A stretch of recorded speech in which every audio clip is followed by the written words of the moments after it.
Bonjour. Merci, Loulou. C'était vraiment tout un exploit, hein? Chanter a cappella devant cette foule. Non, mais il faut le faire. Peut-être une foule d'anges. Oui, mais les anges se joignent à nous. Alors, il y avait une foule. Est-ce que le son est bon? C'est bien? Aujourd'hui, le thème que j'ai choisi, et on a vu avec le chant Amazing Grace qui nous dévoile un peu la fin d'une période de l'esclavagisme en Angleterre, en Amérique, tout ça. Et la liberté, en fin de compte, c'est ça. La liberté s'est acquise par beaucoup de combats et beaucoup de peines. Mais en même temps, le combat était souvent défini par la nature du tyran. On sait que durant cette période où l'esclavagisme existait, il y avait des maîtres qui étaient tyrans, il y avait des lois qui étaient vraiment bizarres. Donc, le combat se définissait soit contre les tyrans, soit contre les lois existantes, mais il y a eu beaucoup de révolutions qui ont été au nom de la liberté et pour la liberté. La Révolution française, qu'est-ce que c'est les trois mots? Liberté, égalité, fraternité. En Haïti, quand ils ont entendu ça, parce qu'ils étaient une colonie française, ils étaient tellement heureux de dire « Wow, on fait partie de cette France qui nous accueille comme fraternité, égalité. » Et tout d'un coup, ils se sont révoltés, ils se sont aperçus que les Français leur mentaient. Alors, c'est devenu aussi une guerre pour leur liberté. Donc, nous sommes maintenant en train de nous questionner. Nous, ici, en l'an 2023, est-ce que j'ai besoin d'être libéré? Libéré de quoi? Libéré de qui? En fin de compte, c'est ça la question, hein? Nous sommes tous, en fait, à la solde de quelque chose qui nous dirige un peu. Je pense qu'avant de parler de l'esclavage, ou de la liberté plutôt, excusez, avant de parler de la liberté, il faudrait peut-être identifier, mais quelles sont aujourd'hui les formes d'esclavage dans lesquelles je peux être embarqué? Quel est l'esclavage dont je suis l'objet? Jésus a dit, Jésus a dit, vous connaîtrez la vérité et la vérité vous affranchira. Mais tout d'un coup, les Juifs ont répondu, hey, nous, on est de la race d'Abraham. On n'a jamais, mais jamais été esclaves de personne. Jamais. Alors, comment peux-tu dire, nous deviendrons libres? Alors, on voit ici qu'il y a un déni. Parce que, si on se souvient, Israël était ni plus ni moins dominé par les Romains dans ce temps-là. Et pourtant, ils disaient, non, on est libre. On est libre au milieu de notre esclavage, peut-être. Peut-être une manière de le voir. Et même s'ils avaient été déjà déportés en Babylone, place que vraiment ils avaient perdu, mais toute leur liberté, ils niaient quand même que, non, on n'a pas besoin. On n'est pas esclave de personne. Maintenant, si Jésus serait ici, hein, voici, je vais prendre la place de Jésus. Mais vous êtes esclave de quoi? Qu'est-ce qu'on va répondre? Jésus dit, voici, si je vous libère, vous serez réellement libre. OK? Est-ce qu'on va, nous aussi, dire, mais non, moi, on vit au Canada, le plus beau pays au monde, au Québec, la plus belle province au monde. Et on n'a jamais été esclave de personne. Non, c'est vrai, c'est vrai. Mais notre réponse, elle devrait être perçue plus profondément que ça. Quand Jésus nous demande, mais vous êtes esclaves de quoi? De qui? Et il y a vraiment quelque chose qu'il faut se poser comme question à nous-mêmes. Donc, pour nous aujourd'hui, et moi, en préparant cette courte méditation-là, je me suis posé la question, mais libéré de quoi? Libéré de qui? Je suis esclave de quoi? Esclave de qui? Et j'avoue que mon premier réflexe, c'était, mais non, je suis libre. Je suis pas mieux que les Juifs. Je reconnais pas que, en dedans de moi, il y a une forme d'esclavage qui s'installe. Et il faut vraiment, vraiment déterminer maintenant quelle est la chose, le joug, le poids, les liens qui nous accablent personnellement en l'intérieur de nous, si on veut vraiment goûter à ce que c'est la vraie liberté. Déjà. Toi, t'as pas eu soif en chantant?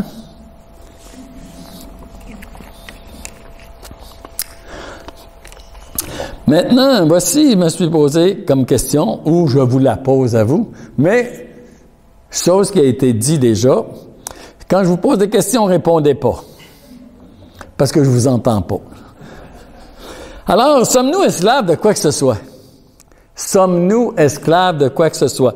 Et si on regarde l'homme en général, l'humanité en général, on est esclave, en fin de compte, de choses sur lesquelles on n'a aucun pouvoir. Première chose dans laquelle on n'a aucun pouvoir, c'est la mort. On est tous sous, on pourrait dire, cette domination qu'est la mort. Donc, nous sommes sûrement esclaves de la mort. Parce que c'est elle qui nous guide. C'est elle qui nous dit « It's now ». C'est maintenant. Mais pas maintenant, là. Donc, un jour, ça va être maintenant.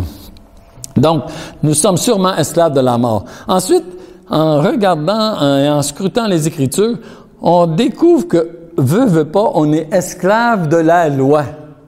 Que ce soit la loi de Dieu, que ce soit la loi des hommes, que ce soit même la loi que je m'impose moi-même, nous sommes esclaves d'une forme de loi parce que la loi, elle vient nous commander, nous dire quoi faire. Donc, on est sûrement esclave de la loi. On est aussi esclave des rudiments de ce monde. Ah, ça, c'est une belle expression, hein? Les rudiments de ce monde. Tout le monde le fait, fais-le donc. C'est là-dedans qu'on marche, en fait. On est esclave des rudiments de ce monde. Mais on va voir, on l'est peut-être pas toutes, mais on va voir tantôt. Le péché, ça c'est certain qu'on est tous esclaves du péché et de nos passions. Et comme disait notre Gilles Proulx, qui se souvient de Gilles Proulx à la radio? Qu'est-ce qu'il disait? Et de beaucoup d'autres choses. Donc, on est esclave de quelque chose et personne ne peut se soutirer de la domination de ces choses-là. Esclave de la mort. Quand on est jeune, on pense jamais à ça, la mort. Jamais, jamais, jamais.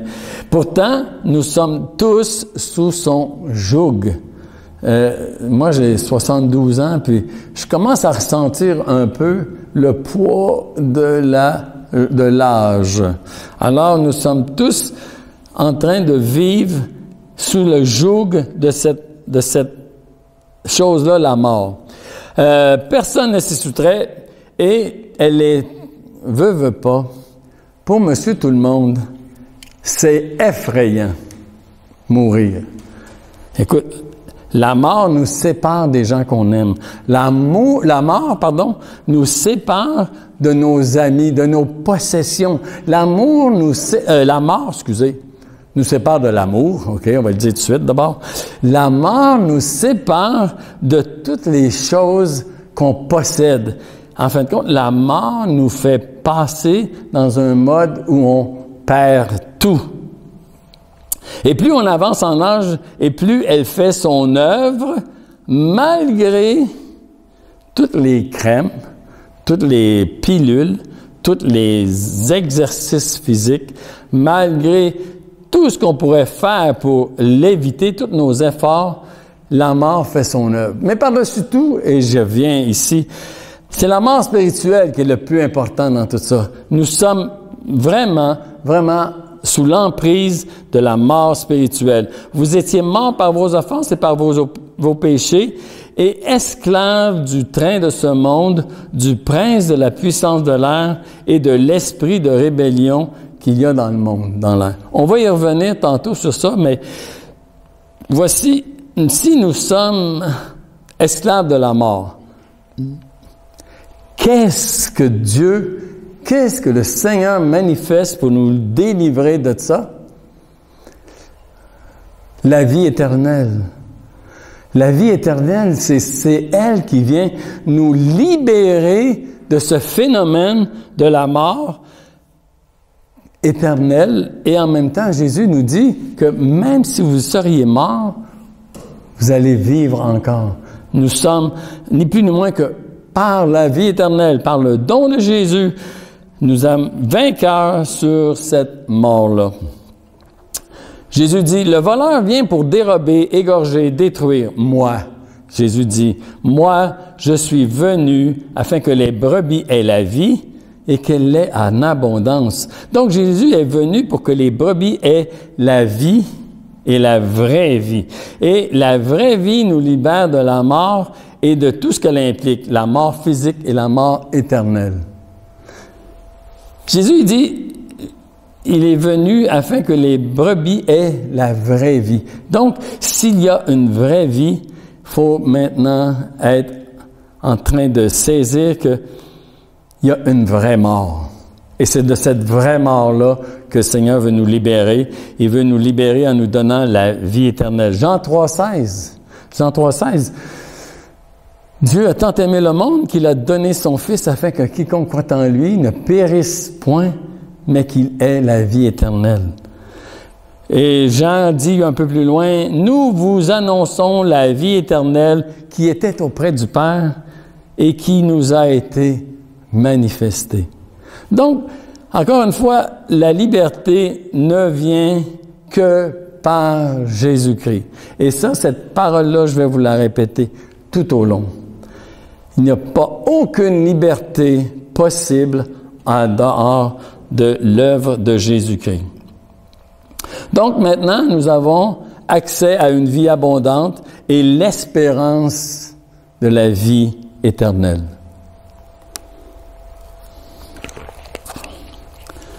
Le jour où l'on goûte à la vraie vie, et là je parle que le jour où chacun de nous sommes nés de nouveau, on a été, je pourrais dire, baignés dans la vie éternelle, baignés dans l'œuvre de Dieu. Et le jour où on goûte à la vraie vie, on ne peut plus s'en passer. On doit absolument rester attaché à cette vie-là. Le jour où on goûte à la vraie vie, on ne peut plus s'en passer. C'est comme quand on goûte au chocolat. Quand tu as goûté au chocolat, tu ne peux plus jamais t'en passer. Donc, la mort est un joug qui est sur nous, mais la vie éternelle en Jésus-Christ, c'est elle qui nous libère de tout ça. L'autre chose dans laquelle j'ai vu que nous étions que nous étions esclaves. La loi. Les exigences de Dieu afin de pouvoir le servir sans crainte. Et c'est ça, la vraie liberté. La vraie liberté, c'est servir Dieu sans crainte. Il est venu nous affranchir de la loi, des effets de la loi sur notre vieille nature. Romain nous dit que la vieille nature ne peut pas obéir à la loi. C'est impossible à cause de sa nature. Donc, car à cause de notre vieille nature, il est impossible de se soumettre à la loi et même notre vieille nature ne peut même pas se soumettre aux choses de Dieu.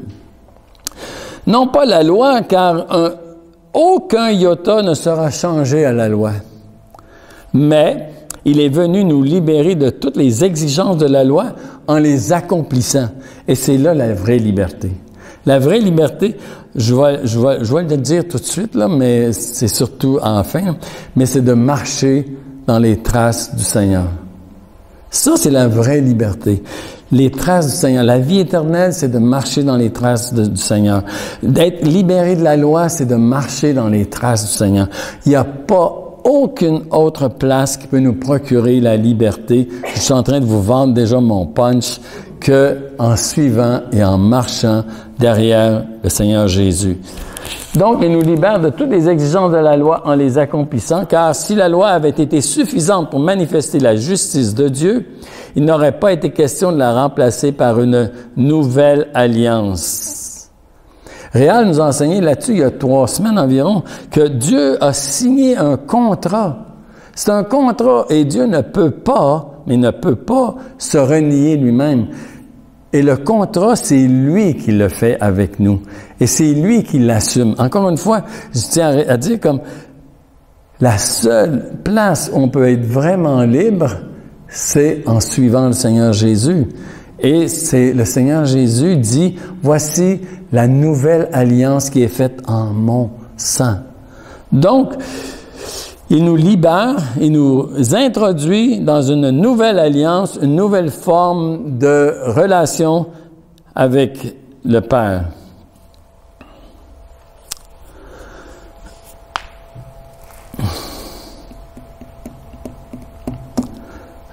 Juste un moment.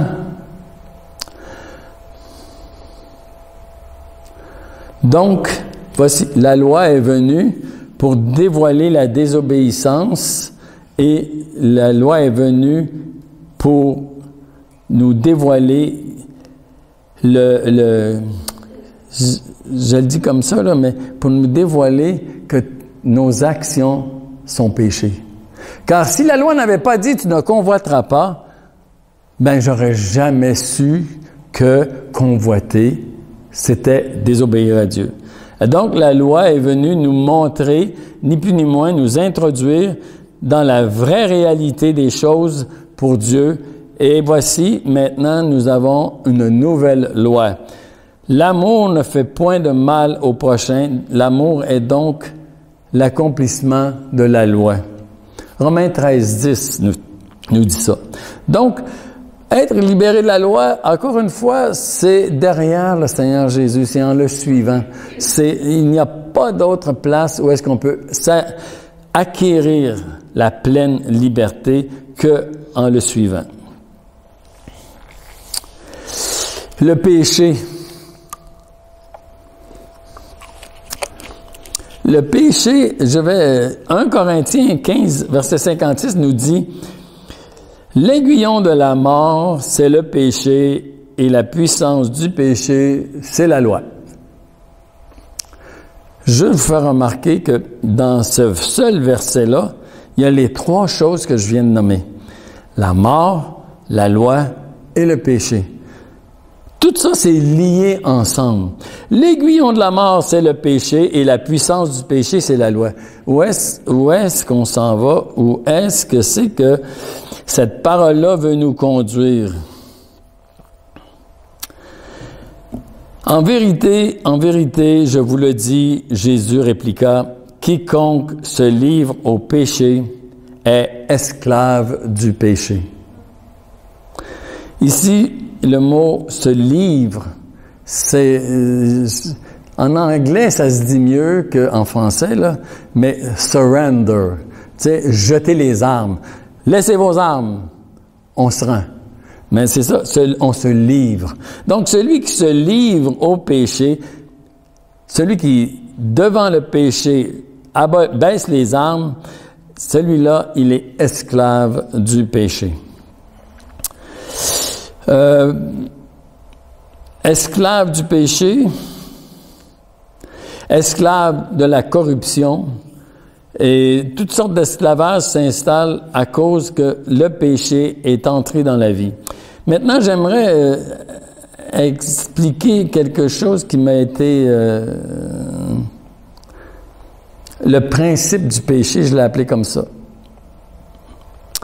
Galates 3.22, il nous dit « Mais l'Écriture a tout renfermé sous le péché, afin que ce qui avait été promis fut donné par la foi en Jésus-Christ à ceux qui croient. » Et Romains 11.32, ça dit à peu près la même chose. « Car Dieu a enfermé tous les hommes dans la désobéissance pour faire miséricorde à tous. » Donc, c'est le seul chemin qui mène à Dieu, c'est sa grâce. Il n'y a pas d'autre chemin. On ne peut pas mériter quoi que ce soit à cause du péché. On ne peut pas mériter quoi que ce soit qui vienne de nous-mêmes. Dieu a enfermé toutes choses sous le péché. Dieu a renfermé tous les hommes sous la désobéissance. Pourquoi? Afin de faire miséricorde à tous. Afin que tous puissent parvenir par la foi à la croix. Donc, voici ma réflexion un peu. En fin de compte, la chute d'Adam, c'est le premier pas vers l'expression de la grâce de Dieu.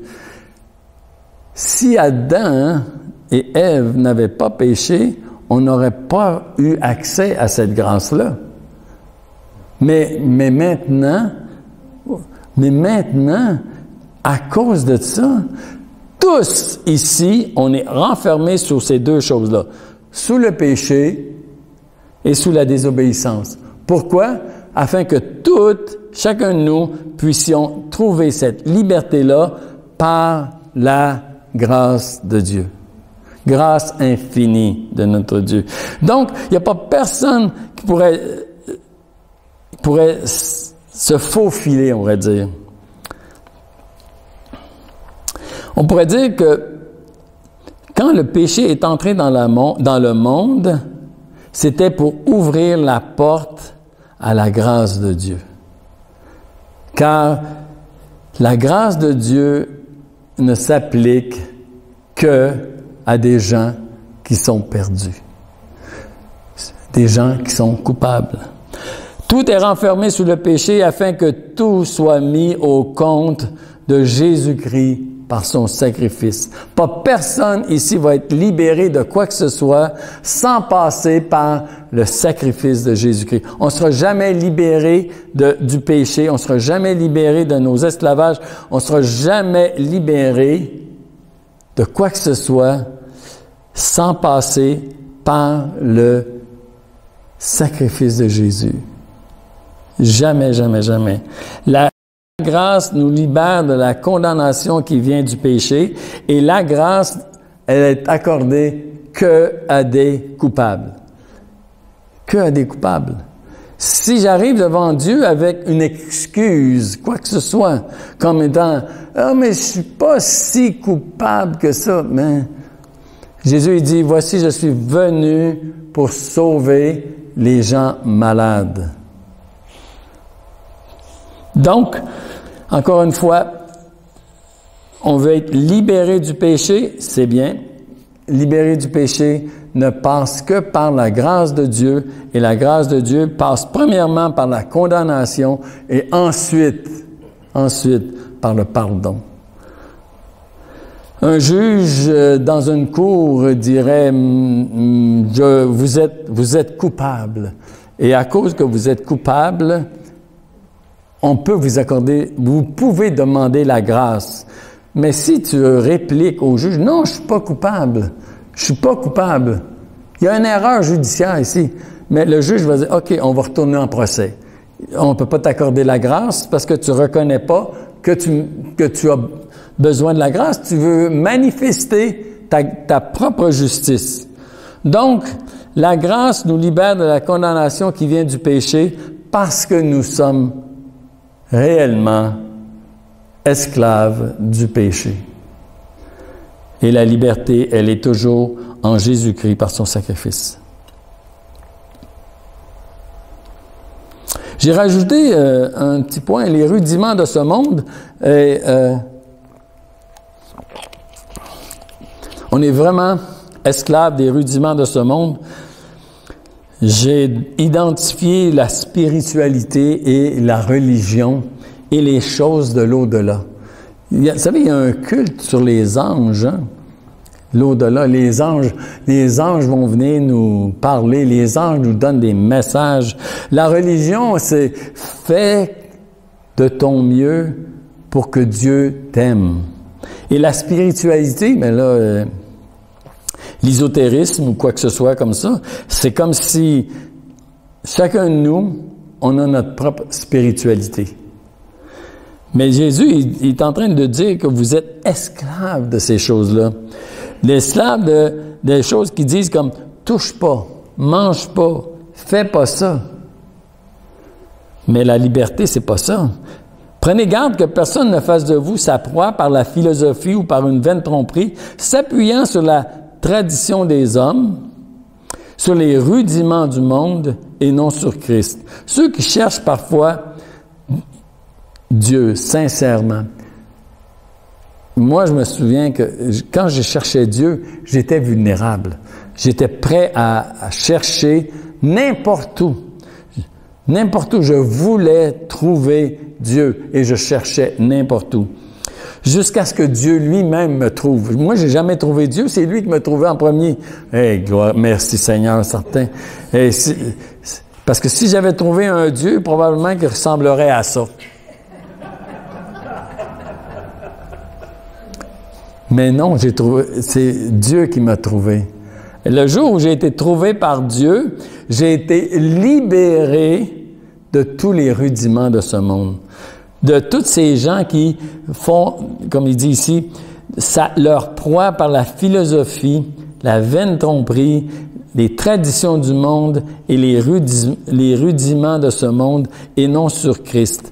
Ceux qui cherchent Dieu s'exposent parfois à être fragiles.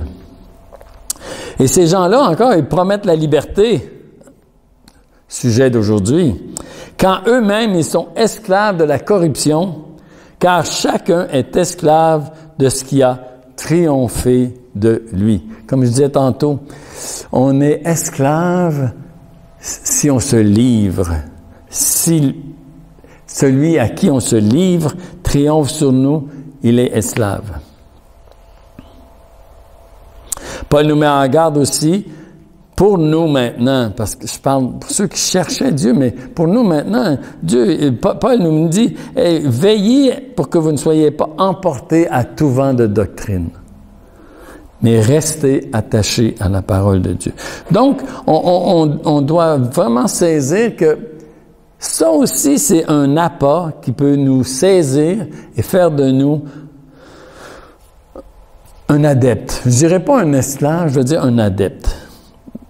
Et la parole de Dieu, j'aime bien cette parole que Paul dit, « Soyez transformés par le renouvellement de votre intelligence, afin que vous discerniez, encore une fois, où la liberté. La liberté, elle est dans la volonté de Dieu, ce qui est bon, agréable et parfait. La liberté, elle est là. Elle est dans la volonté de Dieu, ce qui est bon, agréable et parfait. » Donc, devant nous, on parlait tantôt durant la pandémie, on était tous confinés à la maison et c'est drôle parce que le seul accès, on pourrait dire, avec le monde, c'était Internet ou la télévision. Et on a été exposés à toutes sortes d'idées qui semblaient, comme il dit ici, nous offrir la liberté. Mais pourtant, ces idées-là, certaines pouvaient être des pièges, des démons déguisés en anges de lumière. Il y en avait.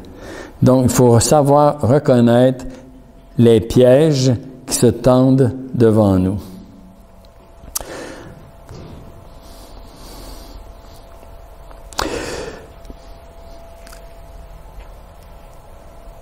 Doulos, le mot grec pour esclave, serviteur. Mais le vrai mot, c'est vraiment esclave.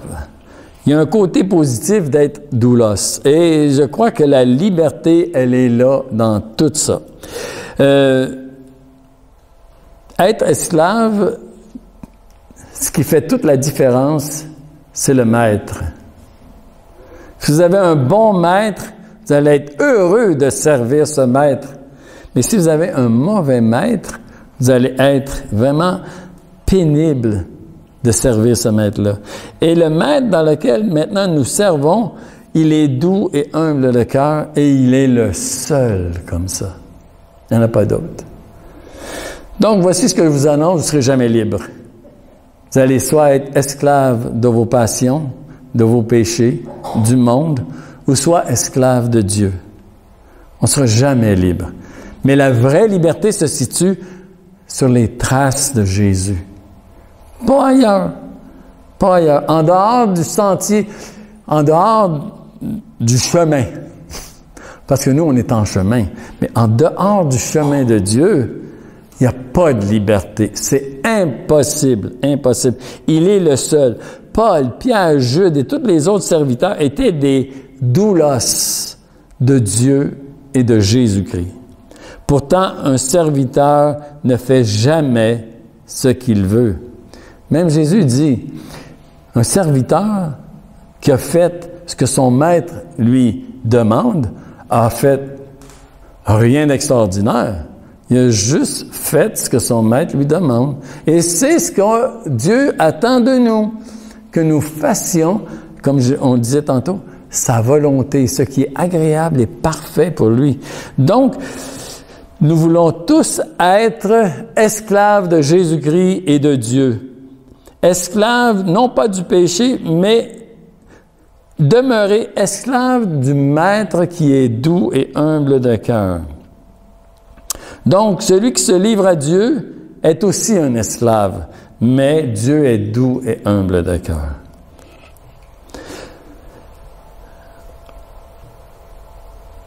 Il y a aussi, au travers dans l'Épître au Philémon, il y a un texte qui m'a touché vraiment parce que la liberté de l'esclavage passe par, et je vous le lis, c'est versets 15 et 16. Peut-être a-t-il été séparé de toi pour un peu de temps, Onésime, OK? Afin que tu le retrouves pour l'éternité, non pas comme un esclave, mais comme supérieur à un esclave, comme un frère bien-aimé. On dirait ici que Paul est en train de dire que la liberté passe par un principe d'égalité. Tu ne le retrouveras plus comme un esclave, tu vas le retrouver comme un frère.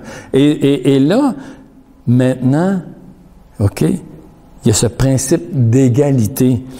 Puis il va aller plus loin, il va dire, sachant que les maîtres ont le même maître, et vous, maîtres, agissez de même à leur égard, en l'envers des serviteurs, abstenez-vous de menaces, sachant que leur maître et le vôtre est dans les cieux et que devant lui, il n'y a point d'exception de personne. Encore une fois, le principe d'égalité vient nous libérer.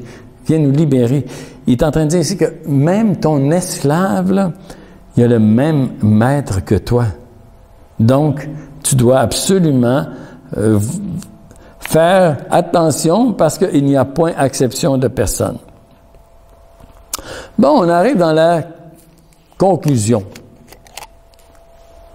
Là, je vais vous demander d'ouvrir vos Bibles, ceux qui les ont, ouvrir vos téléphones, ceux qui les ont, ouvrir vos tablettes, ceux qui les ont. Galates 4. Galates chapitre 4, versets 1 à 7. Et ce texte-là est vraiment important dans ma vie à moi aussi.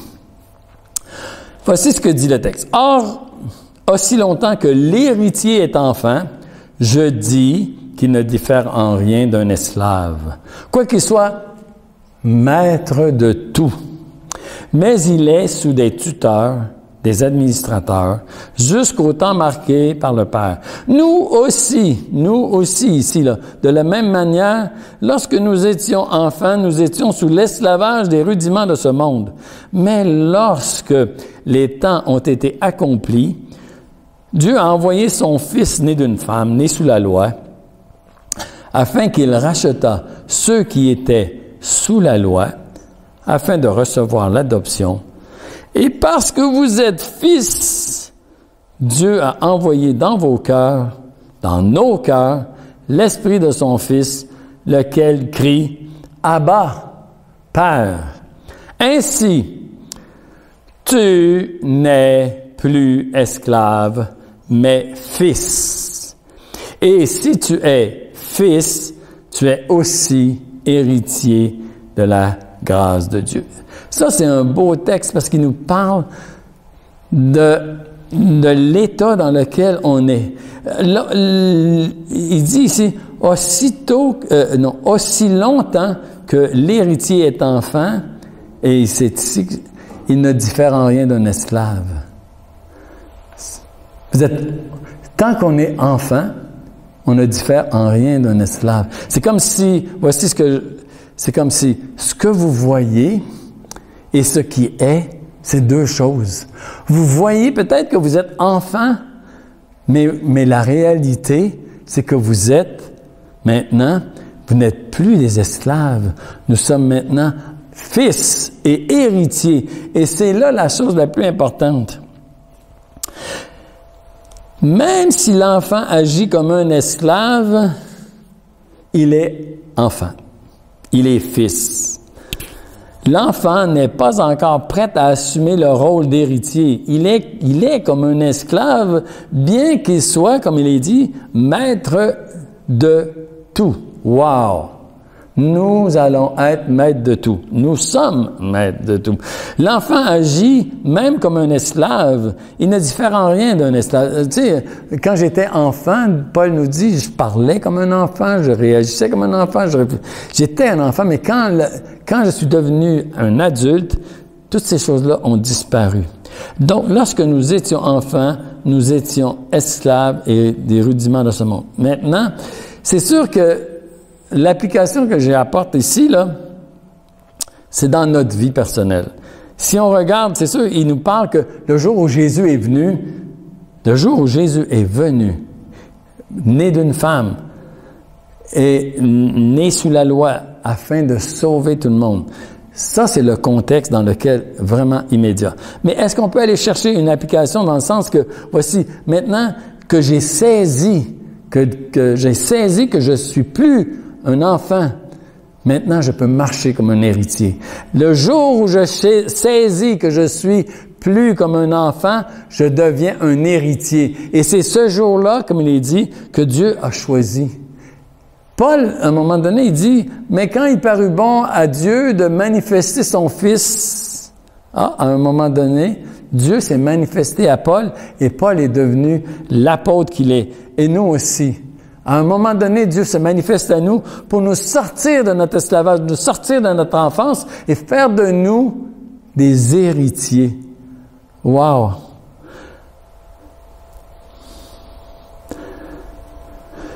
Au temps marqué par le Père, l'enfant devient le maître.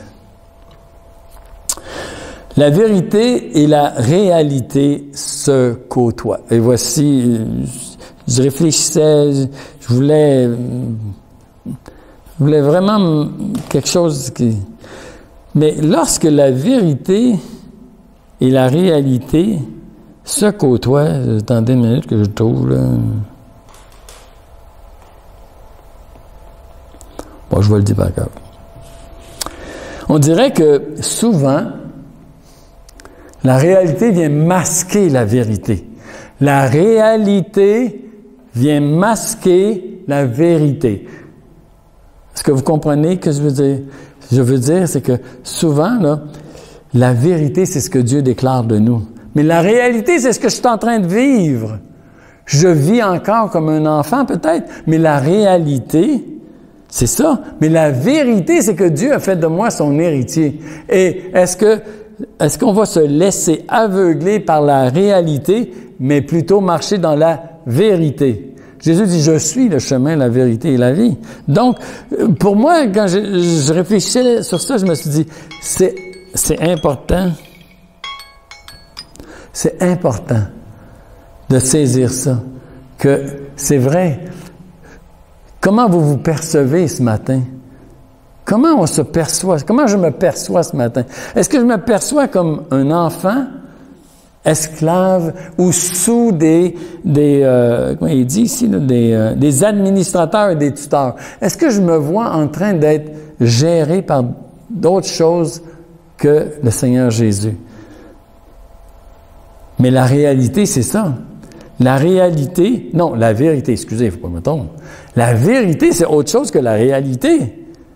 La vérité, c'est Dieu qui la déclare. Et même si c'est pas encore arrivé, c'est la vérité. Même si vous le voyez pas dans votre vie, c'est la vérité. La réalité vient nous jeter un voile, vient nous décourager même. La réalité, là, vient souvent nous décourager. Mais la vérité, elle est là, elle est écrite, elle est proclamée par Dieu. Le temps marqué par le Père, c'est Jésus apparaissant dans nos vies et nous révélant que nous sommes, comme on l'a vu tantôt, fils, et que l'Esprit de Dieu habite en nous, et que maintenant on peut dire « Abba, Père ». Ça, c'est le temps marqué de Dieu pour chacun de nous. Et ça, c'est la vérité. Même si la réalité vous empêche de voir ça, dites-vous que la vérité, c'est la vérité. Donc, Dieu a envoyé dans nos cœurs l'Esprit de son Fils, lequel crie « Abba, Père ». Ainsi, tu n'es plus esclave, mais tu es fils. Et si tu es fils, tu es héritier de la vie éternelle. Wow! Merci Seigneur. Donc, malgré toutes les apparences, nous sommes fils. Et Jean nous dit, et nous le sommes réellement. Donc, quel amour le Père nous a témoigné pour que nous soyons appelés enfants de Dieu, et nous le sommes. Si le monde, ou si les choses du monde viennent nous dire le contraire, sachez une chose, nous sommes enfants de Dieu et nous le sommes. Donc, c'est sur quoi je veux appuyer ma vie, mon futur et mon espérance. Sur cette liberté qui est disponible qu'en Jésus-Christ. Dieu a envoyé son Fils pour que maintenant nous soyons appelés enfants de Dieu. Nous ne nous appartenons plus. Nous sommes esclaves de Dieu. Mais nous sommes enfants de Dieu, héritiers de Dieu, héritiers avec Jésus-Christ. Ça, c'est la vérité. Maintenant, la réalité, c'est à vous maintenant de la faire arriver pour qu'elle soit en harmonie avec la vérité. Je disais tantôt, la vérité et la réalité, souvent, ils marchent côte à côte sur le chemin, mais on dirait que la réalité vient cacher, vient faire ombre sur la vérité. Laissez-la pas faire. Laissez-la pas faire. La réalité, c'est quelque chose qu'on est en train de vivre, mais la vérité, c'est la promesse de Dieu pour chacun de nous. Amen. Amen. Merci Seigneur pour ta parole. Merci Seigneur pour Jésus-Christ en lui. Au début, on voit on a lu tantôt que tout a été renfermé sur le péché. Mais à la fin, tout a été placé sous le Fils, sous Jésus. Car en lui, toutes choses existent. Par lui, toutes choses existent. Maintenant, nous sommes en lui. C'est cette vérité-là qu'on veut amener maintenant devant nos yeux. Merci Seigneur pour ta parole et qu'elle puisse nous suivre cette semaine. Amen.